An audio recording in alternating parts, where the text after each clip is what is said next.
Under see തീമാണ് ആ സ്ക്രീനിൽ കാണുന്നത്. അവിടെ ഒരു ക്രിസ്മസ് പപ്പയുണ്ട്, പിന്നെ അതിനകത്തുനിന്ന് ജെല്ലി ഫിഷ് പറന്നു വന്ന് മേളിൽ തങ്ങി നിപ്പുണ്ട്. ഇതിപ്പോ നമ്മൾ 90s കിഡ്സും ജെൻ ആൽഫ കിഡ്സുമായിട്ട് ലുലു മോളിൽ ക്രിസ്മസ് ഡേക്ക് വന്നതാണ്. നേരെ ഫുഡ് കോർട്ടിൽ പോയി അവിടെ ഒരു വലിയൊരു അംഗം നടത്തി. പിന്നെ നമുക്ക് യൂഷ്വലി നമ്മളെ മക്കളുള്ളത് കൊണ്ട് നേരെ ഫൺ ടൂറാ.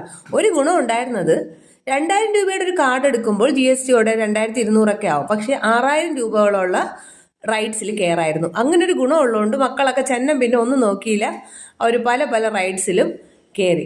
പിന്നെ പല ഏജ് ഗ്രൂപ്പിനും ഉള്ള റൈഡ്സ് ഉള്ളത് കൊണ്ട് നമ്മൾ എല്ലാ കുട്ടികളെയും കാറ്റർ ചെയ്തുകൊണ്ട് പോകാൻ പറ്റി. പിന്നെ ഇത് കണ്ടോ, ഇത് ഞങ്ങൾ പിന്നീടാ കണ്ടത്. ഒരു ചെറിയ അപകടമൊക്കെ ഉണ്ടായി, പക്ഷെ അതിന് തൊട്ട് മുമ്പൊക്കെയാണ് നമ്മൾ പോയിരുന്നത്. അങ്ങനെ ഈ റൈഡ്സിലേക്ക് കയറി കുട്ടികൾ ഹാപ്പിയായി. പിന്നെ നമ്മൾ അതിൻ്റെ ഡെക്കറേഷൻസിലൊക്കെ പിന്നെ ഇറങ്ങിയത്, അതിൻ്റെ ഗ്രൗണ്ട് ഫ്ലോറിലൊക്കെ വന്ന് അതിൻ്റെ ഡെക്കറേഷൻസ് ഒക്കെ കണ്ടു. ആസ് യൂഷ്വൽ ഭയങ്കര അതിമനോഹരമായിട്ട് ഒരുക്കിയിട്ടുണ്ട്, നല്ലൊരു ആംബിയൻസ്. പിന്നെ സ്റ്റേജിലായാലും പ്രോഗ്രാംസ് നടക്കുന്നുണ്ടായിരുന്നു. അത് വളരെ നല്ല, എന്ന് വെച്ചാൽ ഒരു ക്രിസ്മസ് ദിവസം ഇത്രയും തിരക്കുണ്ടാവുമെന്ന് വിചാരിച്ചില്ല. ഇത് ബൊഫേ ഏരിയയാണ്. അവിടെ നിന്ന് അങ്ങനെ ഒരു ദിവസം നല്ല വെൽ സ്പെൻഡായി നമ്മളെല്ലാ പേരും മക്കളുമായിട്ട് തിരിച്ചു വീട്ടിൽ.